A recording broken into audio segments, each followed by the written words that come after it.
अस्सलामुअलैकुम जी, कैसे हैं आप सब लोग। उम्मीद है कि सब ठीक होंगे, अपनी फैमिलीज़ के साथ सेफ़ होंगे। अल्हम्दुलिल्लाह मैं भी बिल्कुल ठीक हूँ। आप सबकी दुआओं और सपोर्ट का बहुत बहुत शुक्रिया।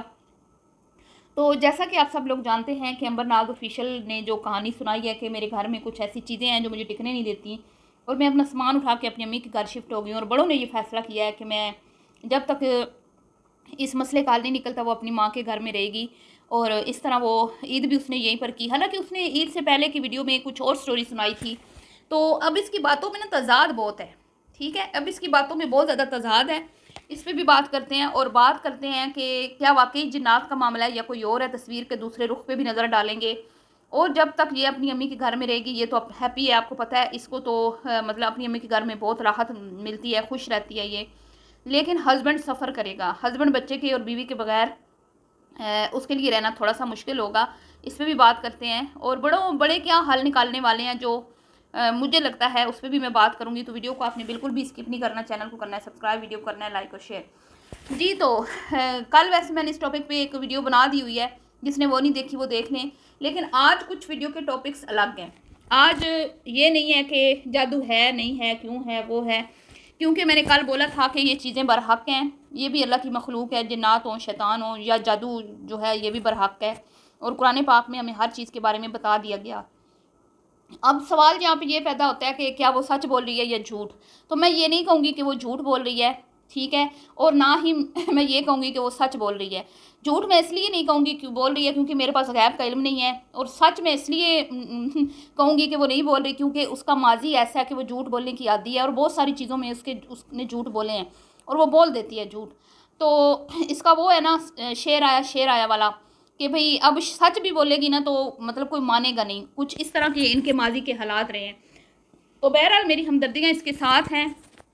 अगर अल्लाह ना करे, खुदा ना खास्ता कुछ इस तरह के मामलात हैं तो मैं चाहती हूँ कि इसके हल हो जाएं। और अगर नहीं है तो फिर अल्लाह ही हाफिज़ है ऐसी औरतों का जो कि इस तरह के मतलब ड्रामा ही हुआ ना फिर। बाकी गैब का इल्म तो अल्लाह कोई है कि ये झूठ बोली है सच। लेकिन अगर इस तरह औरतें करती हैं ना, इससे हट के अगर मैं बात करूँ, इसकी ना भी करूँ, तो इस तरह की ड्रामे औरतें करती हैं शोरों को काबू में करने के लिए या अलग होने के लिए या अपनी मनपसंद लाइफ जो है वो पाने के लिए। तो फिर वो ड्रामाबाज औरतें ही होती हैं और वो फिर ड्रामा सारी ज़िंदगी चलता है और फिर वो शोरों को सारी ज़िंदगी ही ऐसी औरतें ब्लैकमेल करती रहती हैं। ठीक है, ये तो हो गया एक अलग सी बात जो मतलब इस तरह की भी औरतें दुनिया में हैं, ऐसा नहीं है कि नहीं है। लेकिन इसकी बात अब करें तो इसने पहले जो स्टोरी सुनाई वो ये थी कि मैं तबीयत की नासाजी की वजह से, और इसने जिस वीडियो में ये अपनी अम्मी के साथ घर का सामान लेने गई थी उसमें भी इसने यही बोला था कि मेरे लिए इब्राहीम अहम है, मैं इब्राहीम सबसे अहम है। इसने बार बार ये बात की। और मेरी सेहत मेरी जो है ना अहम है, मेरी तबीयत ठीक नहीं है, मैं इसलिए अम्मी के घर आई हूँ। और इब्राहीम जो है मतलब मुझे कुछ ऐसी फीलिंग आई जो बार बार इसने कहा ना इब्राहीम मेरे लिए अहम है अहम। तो इससे ये मतलब तासुर दिया जा रहा था कि शायद वो अभी अपने बच्चे के ऊपर पूरी तवज्जो कर देना चाहती है बच्चे को। और कुछ साल अब एक मज़ीद आगे बच्चा जो है नेक्स्ट बेबी वो नहीं चाहती। ज़ाहिर बात है उसका हक बनता है उसको। वैसे भी जो दुनिया में एक जान आई है पहले उसको तो अच्छी सी तरबियत दे ले, उसको तो अच्छी सी उसकी क्या कहते हैं बड़ा कर ले थोड़ा सा। और वैसे भी औरत जब ऑपरेट होता है तो वो वैसे भी बेचारी आधी रह जाती है, नकारा हो जाती है। हेल्थ इश्यूज इतने होते हैं कि दोबारा से बच्चा जो है वो थोड़ा मतलब कि फ़ौरन नहीं होना चाहिए, नेक्स्ट बेबी में थोड़ा वक्फा होना चाहिए। तो उसकी उस दिन ना मुझे उसकी बातों से ये फीलिंग्स आई थी कि वो अपने बेटे को बहुत ज़्यादा प्यार करती है और अपने बेटे के साथ सिंसियर है। वो तो उसने सोलर लगवा के भी साबित कर दिया कि वो अपने बच्चे से बहुत प्यार करती है और अपने बच्चे के लिए उसने सोलर लगवाया। और मैं अब ये सोच रही हूँ तो उसने इतना खर्चा करवाया अपने घर में सोलर लगवा के, तो वो क्यों अपनी अम्मी के घर नाराज़ होके आके बैठी है, ये समझ नहीं आ रही मुझे। क्या वाकई ही में हालांकि वो स्टोरीज तो बहुत सारी हैं ना, अब मैं क्या क्या बताऊं जिनमें से पता नहीं कितनी कहानियां निकलती हैं। क्योंकि ये अंबर नाज है, ये कोई आम बंदी नहीं है, इसकी एक रोज़ नई कहानी होती है। इसको खुद भी नहीं पता होता कि मैं क्या कह रही हूँ इस वीडियो में और कल वाली वीडियो में मैंने क्या कहना है और पिछली वीडियोज़ में मैंने क्या बोला हुआ है। तो ये इस तरह की इसकी नेचर है। तो अब ये कहती है कि घर में पहले तबीयतें ख़राब का बहाना बनाया, काफ़ी दिन बनाई रखा और फिर घर वापस चली गई और ये कहा कि भाई लोग तो ऐवे बातें करते हैं, मैंने तो कुछ ऐसी बात की नहीं थी। हालांकि 2 वीडियोस जो अपने ससुराल वालों की गिबतों और चुगलियों से भरपूर अम्मी के घर बैठ के बना के फिर अनलिस्ट की, जो फिर पब्लिक कर दी। और कहानियाँ ये सुनाती रही कि मेरी तबीयत ख़राब थी, और जब घर गई तो सारा मुद्दा अपने फॉलोअर्स पे डाल के बिल्कुल पतली गली से बाहर निकल गई और कहा कि मैं तो अब ग्रोसरी भी मेरा शोर ले आया और शोर के साथ बाहर आउटिंग पे भी गई, खाना वाना भी खाया। तो 2-3 वीडियो इस तरह आई ठीक ठाक, फिर आ गई अम्मी के घर और कहा कि मैं तो सामान उठा के आ गई हूँ और मेरी तो तबीयत ख़राब है, और साथ में फिर जिन्नों की स्टोरी भी सुना दी, शैतानी मखलूक या जादू या जिन्नात जो भी उसने कहा कि मुझे कुछ चीज़ें तंग करती हैं, तो अब मैं नहीं जाऊँगी जब तक कोई इस चीज़ का हल ही निकल आता, यही बड़ों ने फ़ैसला किया है। तो इसमें अब हाँ, शौहर जो है वो बच्चे के बगैर रहेगा, तकलीफ़ उसको होगी, ये तो अपनी अम्मा के घर में खुश रहती है, इसको कोई प्रॉब्लम नहीं है। तो अब ज़रूरी नहीं कि जो इसने कहानी सुनाई है वो सच हो, लेकिन झूठ भी नहीं हो सकता कि, क्योंकि मैंने कल भी कहा कि ये चीज़ें हैं और जिनके साथ होती है उन्हीं को पता होता है, उन पे क्या गुजर रही होती है वो वही जानते हैं, कोई दूसरा उस तकलीफ़ को महसूस नहीं कर सकता। लेकिन अंबर को अगर मैं देखूँ तो अंबर मुझे नॉर्मल नज़र आ रही है, उसने कहा मैं नमाज़ भी पढ़ती हूँ, मैं पाक साफ़ भी रहती हूँ, तो ये सारी चीज़ें ये जो उसने बताई है ना, उनको अगर मैं देखूँ तो मुझे नहीं लगता कि इसके साथ कुछ इस तरह के मसले मसाइल हैं, क्योंकि अगर इस तरह के मसले मसाइल हो ना तो सबसे पहले आपका दिल उकताता है, उचाट हो जाता है इबादत से, आप अल्लाह की याद से गाफिल हो जाते हैं, वो आपको मतलब आपके दिल पे कब्ज़ा कर लेते हैं और आपको और आप खुश नहीं रहते, फिर आपकी तबीयत के बहुत ज़्यादा मसाइल होते हैं, आप बीमार हो जाते हैं और डॉक्टर्स को समझ भी नहीं आती आपको क्या हो रहा है, खाने पीने को दिल नहीं करता, खुश रहने को दिल नहीं करता। खुश तो वो कहती है कि मेरी ज़िंदगी में रंग नहीं है, लेकिन जब अपनी अम्मी के घर में होती है वो खुश हमें नज़र आती है, खाती पीती नज़र आती है और तबीयत भी उसकी टना टन है, मुझे नहीं लगता वो बीमार है। छोटा मोटा कोई मसला हुआ हो तो हो, लेकिन वो कोई बड़ा मसला उसको नहीं है सेहत के हवाले से, ठीक है जी। तो इसलिए मैं शक नहीं कर रही, लेकिन जो मैं अंबर को जो देखती हूँ तो मुझे यकीन नहीं आता कि कुछ ऐसे मसले होंगे उसके साथ, क्योंकि अभी हाल ही में हमारे यहाँ मेरे अपने ख़ानदान के एक बच्चे की मंगनी हुई, मैं आपको वाक़या सुना देती हूँ, ठीक है। उसकी मंगनी हुई लेकिन दुल्हन अपने घर में थी, दूल्हा अपने घर में, दूल्हा दुल्हन इकट्ठे नहीं बैठे, सिर्फ लड़की वाले आए और आके बस वही जो रस्म अदा कर गए कि भी बात पक्की हो गई है, इन दोनों का रिश्ता हो गया आपस में। अब हुआ क्या कि उस लड़के की तबीयत अचानक से ख़राब हो गई और वो 5 वक्त का नमाजी जिसने ज़िंदगी में कभी रोज़ा नहीं छोड़ा, वो बच्चा ऐसे हो गया कि नमाज पढ़ने को उसका दिल ही ना करे, नमाज तो बिल्कुल उसने छोड़ दी और उतनी उसकी तबीयत ख़राब, आप सोच नहीं सकते। वो इलाज करवा के डॉक्टर्स को समझ ही ना आए इस बच्चे को है क्या, चारपाई पे वो बच्चा लग गया, कमरे में बैठ के रोए, उसको कुछ समझ ना आए मुझे क्या है, और मतलब कि उसकी तबीयत अचानक ऐसे ख़राब हो जाए कि मेरा सांस बंद हो रहा है, बस मैं अभी सांस मेरा बंद हो जाएगा, मुझे कुछ हो जाएगा। तो घर वाले डॉक्टर्स के पास लेके जाएं, डॉक्टर्स दवाइयाँ दें, वो मेडिसन और उसके ऊपर जो है ना वो बेचारे के ऊपर मतलब कि आपको पता है मेडिसन सख्त जो होती है वो और ज़्यादा उस पर रिएक्शन कर दें, जिसकी वजह से उसके और हेल्थ के मसले जो है शुरू हो गए।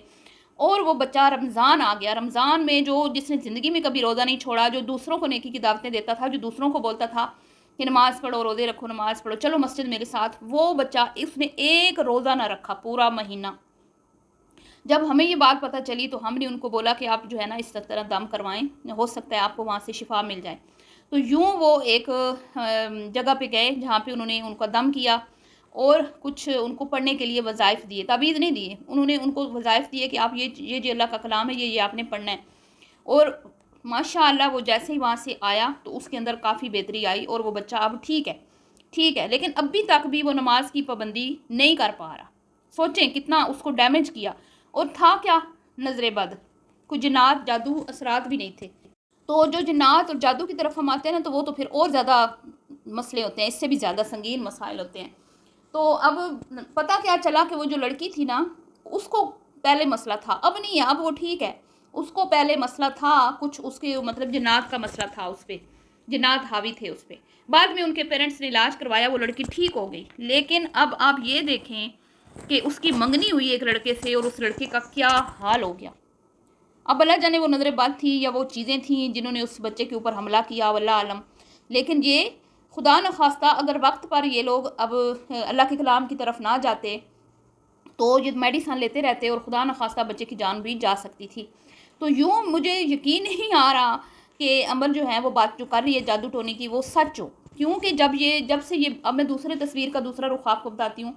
एक तो है ये यूट्यूबर्स को चाहिए होती है प्राइवेसी मतलब ये अपने ताल्लुकात सिर्फ उन लोगों से बना के रखते हैं जो इनकी वीडियोज़ में आएँ, इनके कंटेंट का हिस्सा बने, जिनके साथ ये बैठे हों तो इनको एक कंटेंट मिले और ये ख़ुद भी रिलैक्स रहें और इनका चैनल भी जो है उनके ज़रिए, उन लोगों के ज़रिए ग्रो करता रहे, चलता रहे। और जो लोग इनकी वीडियोज़ में आना पसंद नहीं करते, उन लोगों से ये यूट्यूबर्स, जितने भी यूट्यूबर्स हैं, अक्सर आपने सुना होगा कि यूट्यूबर्स कहते हैं जब से हमने चैनल बनाया ना, बहुत सारे लोगों को हमने छोड़ दिया। क्यों छोड़ दिया? कि उन लोगों को पसंद नहीं है सोशल मीडिया, तो अब इनका तो रोज़ी रोज़गार है, इनको सोशल मीडिया पे काम करना इनकी मजबूरी है, तो फिर वो लोग इनको छोड़ देते हैं, ये भी उनको छोड़ देते हैं। क्योंकि वो जब फिर आते हैं वीडियो में तो आते नहीं हैं, इनका टाइम ज़ाया करते हैं, तो फिर ये लोग भी उनसे दूर हो जाते हैं, रिश्ते नाते तोड़ लेते हैं। तो अब अंबर के भी यही मसाइल हैं कि पिछले कुछ अरसे से, शुरू में तो उसकी सास आती रही, नंद की भी आवाज़ आती थी, बच्चा भी आ जाता था, उसका शौहर भी आता था वीडियो में। लेकिन फिर आहिस्ता आहिस्ता आहिस्ता आहिस्ता हर एक ने अंबर के साथ जो है ना दूरी बना ली इसी सोशल मीडिया की वजह से। यहाँ तक कि अब वो लास्ट टाइम अपनी नंद के घर गई भी थी ईद पे, तो उसके बाद वो नहीं गई, ठीक है। वो भी कितने अरसे के बाद, कितने दिनों के बाद, और कितना पता नहीं वो बेचारी मिन्नतें समाजतें करके गई होगी या कितनी मिन्नतों के बाद वीडियो उसने बनाई होगी। ऐसे मामलात हो सकते हैं। और दूसरी बात ये कि जब से वो उस घर में ब्याह के गई है, वो गई थी आज़ाद घर से, जहाँ पे कोई रोक टोक नहीं थी। दिन रात आप कुछ भी किसी भी टाइम कुछ भी कर सकते थे। घूमना फिरना किसी चीज़ के ऊपर पाबंदी नहीं थी। और वो ऐसे माहौल से उठ के एक ऐसे घर चली गई जहाँ पे बहुत ज़्यादा घुटन, बहुत ज़्यादा पाबंदी, बहुत ज़्यादा मतलब कि हर काम के डिसिप्लिन, मतलब डिसिप्लिन वाले वो लोग हैं। हर काम वक्त पर हो, खाना पीना, उठना बैठना, सोना, कपड़े प्रेस, जूते तक वो बंदा इससे पॉलिश करवाता है। तो ये मामला, तो जब आपका माहौल बिल्कुल अपोजिट हो ना, तो लड़की को एक घर में एडजस्ट करना बहुत मुश्किल हो जाता है। हालांकि वो अपने एक अलग घर में रहती है, इसके बावजूद भी उसको वहाँ बहुत ज़्यादा मुशक्क़त करना पड़ा, उसको बहुत ज़्यादा वहाँ पे सफ़र करना पड़ा। उसको सुबह उठने की आदत नहीं थी, शोर सुबह जाता, वो उसने वो रूटीन बनाई। फिर प्रेगनेंसी में उसने बहुत मुश्किल वक्त गुजारा। फिर आप मतलब वो अपने शोर के साथ उसके काम करती रही। उसने मतलब वो भागी नहीं, उसने अपनी पूरी कोशिश की। उसको कपड़े प्रेस करके दे रही है, सारा कुछ करके दे रही है, सब कुछ उसने किया। लेकिन कहीं ना कहीं मुझे ऐसा लगता है कि इनके घर के माहौल और उनके घर के माहौल में बहुत ज़्यादा फ़र्क है, ज़मीन आसमान का फ़र्क है। और वो वहाँ पे एडजस्ट नहीं कर पा रही, और कहीं ना कहीं वो चाहती है कि वो अपने मतलब कि ससुराल से थोड़ा दूर चली जाए, ताकि वो अपने हिसाब से अपनी ज़िंदगी गुजार सके, या थोड़ी सी वो मतलब चाहती है, आज़ादी चाहती है, या ख़ुद को वो चाहती है कि मैं रिलैक्स फ़ील करूं। क्योंकि देखें, अब सास के घर के सामने उसका घर है, शोहर तो उसका सख्त मिजाज है, इसमें कोई शक नहीं है। हमने जो देखा, वो अच्छा इंसान है, लेकिन वो एक डिसिप्लिन वाला इंसान है। उसको हर काम टाइम पे चाहिए, और वो कोई कंप्रोमाइज़ नहीं करता। और यहाँ तक कि वो कहता है कि मेरे कपड़े भी अपने हाथों से प्रेस करो, वो भी हेल्पर से मत करवाओ, ठीक है। तो वो उसको रियायत नहीं देता इन चीज़ों में। तो ये थी आज़ाद, आपको पता है। तो ये सारी चीज़ें मिल मिला के मुझे ऐसा लगता है कि उसको कोई मेंटली जो डिस्टर्बेंस है वो बहुत ज़्यादा है। मतलब कि इन चीज़ों के से हट कर अगर मैं सोचूं तो ये चीज़ें, ज़रूरी नहीं ये चीज़ें हों, लेकिन वो मसले भी उसको दरपेश हैं। उसका दिमाग पे वो चीज़ें हावी हो गई हैं। वो सुबह उठने की आदि नहीं, फिर शोर को नाश्ता बना के देना, जबकि वो नाश्ता सुबह करने की आदि नहीं थी। और फिर लेट नाइट उसकी रूटीन थी खाने पीने की, हल्ला गुल्ला करने की, और शोर की आदत है टाइम से सोना। फिर बच्चा हो गया, बच्चा रात को तंग करता है, शोर शायद कोऑपरेट नहीं करता कि भाई तुम बच्चा खुद संभालो, मैंने सुबह ऑफिस जाना है। तो एक औरत के ऊपर जब एकदम से उसकी लिमिट से ज़्यादा बोझ पड़े, तो औरतें ज़्यादातर जो है ना 80% और लेट ख़वातीन ऐसी होती हैं, बच्चियाँ, वो सह जाती हैं, वो बर्दाश्त कर लेती हैं। लेकिन कुछ ऐसी होती हैं जो नहीं बर्दाश्त कर सकती। वो क्यों बर्दाश्त नहीं करती? क्योंकि उनके माँ बाप का उसके सर पे हाथ होता है। माँ बाप के लाड प्यार नाज नखरे उठाने वाले माँ बाप पीछे बैठे होते हैं, तो वो फिर उनके अंदर जो एक नाजुक मिजाज, नाजुक पना होता है ना, वो नहीं जाता। लेकिन जो पेरेंट्स कहते हैं कि बस भाई अब जा रही हो, निभानी है, जैसा भी है, सख्तियाँ झेलनी है, जो भी है सब कुछ करना है, ठीक है, घर बसाना ही बसाना है, तो वो लड़कियां फिर बेचारी सह जाती हैं। हालांकि होती उनके साथ भी ज्यादती है। मैं इस चीज़ को बिल्कुल भी सपोर्ट नहीं करती कि शोर इतना सख्त हो कि कहीं कि मेरे जूते भी तुम पॉलिश करो, मेरे कपड़े भी जो हैं खुद इस्त्री करो, मुझे टाइम पर खाना देना है, मुझे ये नहीं, ये चीज़ें मतलब एक औरत के ऊपर बहुत ज़्यादा, आप उसकी लिमिट से ज़्यादा पर अगर आप डालोगे ना बोझ, तो आपको भी अल्लाह के हजूर पेश होना है, आपको भी इसका जवाब देना पड़ेगा। तो मुझे लगता है कि उसके अंबर की जो तरबियत हुई है उसके घर में, वो एक आज़ाद माहौल में तरबियत हुई है। तो यहाँ पे मैं गौसिया को कसूरवार ठहराऊंगी, और शबाना जी को, जिन्होंने, शबाना जो तो पता नहीं था ना, उसको तो अपनी बेटी का पता था कि मेरी बेटी आज़ाद ख्याल है, आज़ादी पसंद है, अपनी मर्ज़ी से उठना बैठना, अपनी मर्ज़ी से अल्लाह गुला करना, घूमना फिरना, एंजॉय करना, उसको ये चीज़ें अच्छी लगती हैं। अब गौसिया आती जाती थी इनके घर, तो उसको तो अंदाज़ा होगा ना कि मैं ये लड़की शौक है, चंचल मिजाज है, होगा ना। अब वो तो इनके घर में नहीं आते थे जो उनको पता हो कि भाई शाहजेब जो है वो थोड़ा सा सीरियस है। मैं ये नहीं कहूँगी बुरा है, सीरियस बंदा है, थोड़ा मूडी भी है, सीरियस भी है, और फिर उसको सफाई सुथराई बड़ी पसंद है। तो ये सारी चीज़ें मिल मिला के उसके दिमाग पे हावी हो चुकी हैं, जिसको उसने नाम दिया कि कुछ चीज़ें मुझे तंग करती हैं, मुझे ऐसे लगता है। ठीक है, और अब इसका हल यही है कि शोहर साहब जो हैं वो थोड़ा अपने अंदर लचक पैदा करें, क्योंकि मुझे नहीं लगता कि अंबर जो है वो ख़ुद को बदल पाएगी, वो ऐसी ही है। और औरत वैसे भी आपको पता है ना, टेढ़ी पसली से कहते हैं पैदा की गई है, और अगर इसको सीधा करने की कोशिश करेंगे तो ये टूट जाएगी। तो और उसकी आदतें ऐसे पुख्ता हो गई हैं, उसको इतना आज़ाद उसके माँ बाप ने रखा, और अभी भी माँ बाप पूरी सपोर्ट कर रहे हैं, तो मुझे नहीं लगता वो ख़ुद को बदलेगी किसी के लिए भी। और क्योंकि और फिर ऊपर से वो कमाती भी अपना है, तो ऐसी लड़कियां हार नहीं मानती, वो ज़िद्दी होती हैं। अब कोई बच्चियां दूसरों पे जब डिपेंड कर रही होती हैं ना, वो बेचारी हार मान जाती हैं, वो हर माहौल को के अंदर अपने आप को मतलब सर्वाइव करना सीख लेती हैं। तो यहाँ मामलात जो है ना वो ठीक नहीं है। तो यहाँ पे शाहजेब साहब का भी बहुत नुकसान होगा, बच्चा है ठीक है, उसको चाहिए कि अपने अंदर थोड़ा सा तब्दीली लाए। और ठीक है, वो अपनी बीवी और बच्चे के लिए अगर थोड़ा सा बदल ले खुद को, तो कोई बुरी बात नहीं है। औरत की ख्वाहिशों को पूरा करना मर्द की ही जिम्मेदारी है। और इतनी स्ट्रिक्टनेस अच्छी नहीं है कि हर चीज़ टाइम पे, थोड़ी सी रायत होनी चाहिए बीवी के लिए। हम भी बेटियों वाले, हमें भी अच्छा नहीं लगता कि बिला वजह किसी की मतलब कि बच्चियों को हद से ज़्यादा उन पर प्रेशर डाला जाए, उनको के ऊपर इतनी सख्ती की जाए कि वो मेंटली डिस्टर्ब हो जाएं, और ये कहा जाए कि हमें टाइम पे ये काम चाहिए, नहीं होगा तो फिर बड़ा बुरा होगा, या शोर नाराज़ हो जाएगा। क्योंकि ये जो डर होता है ना, हाय मैंने ये काम ना किया मेरे शोर नाराज़ हो जाएगा, ऐसे नहीं हुआ तो मेरा शोर, यकीन करें ये औरत को बिल्कुल ख़त्म कर देता है। और ये बात शाहजेब ने गुड़िया के घर जब पहली दावत पे गए थे ना, उसने तब बोला था कि मुझे इसी तरह का साफ़ सुथरा घर और इस तरह की औरतें पसंद हैं जो अपने घर को साफ़ सुथरा रखती हैं, हर काम टाइम पे करती हैं। तो हर बंदा तो एक जैसा नहीं होता ना, हर लड़की भी एक जैसी नहीं होती। तो कहीं ना कहीं मुझे लगता है कि अंबर पे सख्ती हुई है उस घर में। सख्ती ऐसे नहीं कि भाई कोई और होती तो शायद वो इस चीज़ को सख्ती का नाम ना देती, लेकिन ये क्योंकि अंबर है, मैंने पहले भी कहा कि आज़ाद माहौल की आदी थी, उसको ये चीज़ें सख्त लगती हैं। अब कुमकुम है ना, वो इससे 3 गुना ज़्यादा काम करती है अपने घर में, लेकिन वो खुशी खुशी करती है, उसको कोई मसला नहीं होता।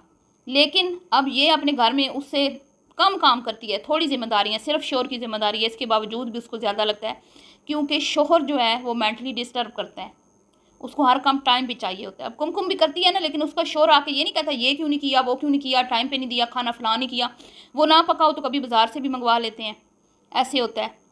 लेकिन फिर भी हमारी हमदर्दियाँ उसके साथ होती हैं ना, क्योंकि उसकी लिमिट से ज़्यादा उस पर बोझ डाला हुआ है बावर्चन आंटी ने।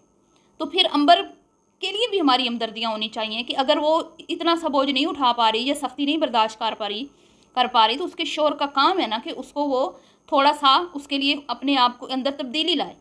तो यही चीज़ें हैं जो मुझे लगता है डिस्टर्ब कर रही हैं उसको। बाकी मुझे नहीं लगता कि कोई चीज़ें हैं या इस तरह के मसले मसाइल हैं, इसमें मुझे सच्चाई नहीं लगती। ये मुझे लगता है कि उसके दिमाग के ऊपर वो जो सख्ती हावी हो गई है ना शोहर की, ये वो है। अब वो इस घुटन के माहौल से आज़ादी चाहती है, और वो आज़ादी कैसे मिलेगी, वो ज़ाहिर बात है बच्चन आंटी और मुकीम अंकल जो हैं अपने दामाद को बताएंगे कि भाई अगर तुम इस तरह हमारी बेटी को रख सकते हो तो रखो, वरना फिर तुम्हारी मर्ज़ी। ज़ाहिर बात है वो घुट घुट के अपनी बेटी को मारेंगे तो नहीं ना, ये तो नहीं चाहेंगे ना कि हमारी बेटी जो है उस माहौल, घुटन के माहौल में सड़ गल जाए, मर जाए, अपना आप ख़त्म कर दे। क्योंकि उसकी बातों से ऐसे लगता है ना कि मेरी ज़िंदगी में रंगीनियाँ नहीं है, ये नहीं है, वो नहीं है, ऐसे मेरी ज़िंदगी फीकी हो गई है, मेहंदी लगाने को दिल नहीं कर रहा। और फिर वो अम्मा के साथ होती है, अब्बा के साथ, तो हम लोग कहते हैं कि वो खुश होती है, क्योंकि वो उसकी मनपसंद का माहौल है ना, उसको रोक टोक नहीं है, सख्ती नहीं है, अपनी मर्ज़ी से वो कर रही है, अपनी मर्ज़ी से बेशक वो घर का काम करे, अपनी मर्ज़ी से अपना रूम साफ़ करे। और जब अब जो बंदे ने करना होता है ना काम, उसको पता होता है मैंने करना होता है, लेकिन ये ऊपर से जो बहुत ज़्यादा एक मेंटली आपको टॉर्चर किया जाता है ना, उसमें आप फिर बहुत ज़्यादा डिस्टर्ब हो जाते हो। अब शाहजेब साहब नहीं भी कहेंगे ना तो उसने घर की सफाई करनी है, शाहजेब साहब नहीं भी कहेंगे ना तो उसने अपनी जिम्मेदारियां निभानी है। लेकिन जो कह के किसी से काम करवाना होता है ना, वो अगले बंदे को मार देता है। और दूसरी बात ये कि अब औरत मशीन तो नहीं है ना, कोई पुराना दौर तो है नहीं कि बस औरत वो बैल की तरह बस लगी रहे। उसको चेंज भी चाहिए, घूमना फिरना भी, कपड़ा जूता भी सब कुछ उसकी उस मतलब आजकल के माहौल में ये सारी चीज़ें एक बंदी को चाहिए होती हैं। आजकल के गाँव में भी ऐसे ही होता है। ये नहीं कि सिर्फ कोई शहरों की या ये यूट्यूबर्स हैं इसलिए, नहीं, सब कुछ चाहिए होती हैं। बहरहाल मुझे तो यही लगता है कि एक तो उसको चैनल का मसला है, उसकी वीडियोस का कोई कंटेंट नहीं है, वो उसको सपोर्ट नहीं कर रहे, वो चैनल को कहते हैं कि भाड़ में भेजो, पहले हमें खुश रखो, हमारे काम करो। शोर जो है वो कहता है कि भाई मतलब जो मुझे चाहिए वो टाइम पे होना चाहिए, वीडियो बने ना बने। लेकिन अब उसको ये भी है कि मेरा चैनल नहीं चलेगा तो मैं एक अच्छी लाइफ कैसे गुजारूंगी, क्योंकि शोर की सैलरी तो इतनी नहीं है। तो ये सारी चीज़ें एक बंदी को मेंटली टॉर्चर कर रही हैं, मेंटली डिस्टर्ब कर रही हैं, और उस चीज़ का नाम उसने वो दिया है कि मुझे कुछ चीज़ें परेशान कर रही हैं। और जब बंदा इस कंडीशन में होता है तो वो उस माहौल से भागने की कोशिश करता है। वो चाहता है मैं इस माहौल से निकल जाऊँ, कहीं भाग जाऊँ, मुझे नहीं रहना यहाँ पे। और अंबर की अभी यही कंडीशन है, और उसको उसके मनपसंद माहौल मिलेगा तो ही वो खुश रह पाएगी, वरना नहीं। और अगर शोर साहब इतने ही ईगो वाले हैं ना, तो अपनी बीवी को फिर मंथली इतना खर्चा दे दिया करें ताकि उसको चैनल चलाना ही ना पड़े। तो वो फिर आपकी खिदमत पे मामूर रहेगी, आपको हर काम टाइम पे करके देती रहेगी, आप भी खुश, वो भी खुश। ठीक है, तो ना फिर उसको अपने पल्ले से इतने खर्चे करने पड़ेंगे, क्योंकि वो हर चीज़ में पार्टिसिपेट करती है। उसने खुद बताया, अपने शोर के सामने बताया, उसने कुछ छुप के तो नहीं बताया ना। तो ये था जी आज का रिएक्शन। वीडियो बहुत लंबी होगी, माजरत चाहती हूँ। वीडियो पसंद आई हो तो लाइक शेयर कीजिएगा और अपनी राय का इजहार कीजिएगा। जो मैं सोच रही हूँ क्या आप भी वही सोच रहे हैं या आपको कुछ और लगता है। अभी के लिए इतना ही, अल्लाह हाफिज़।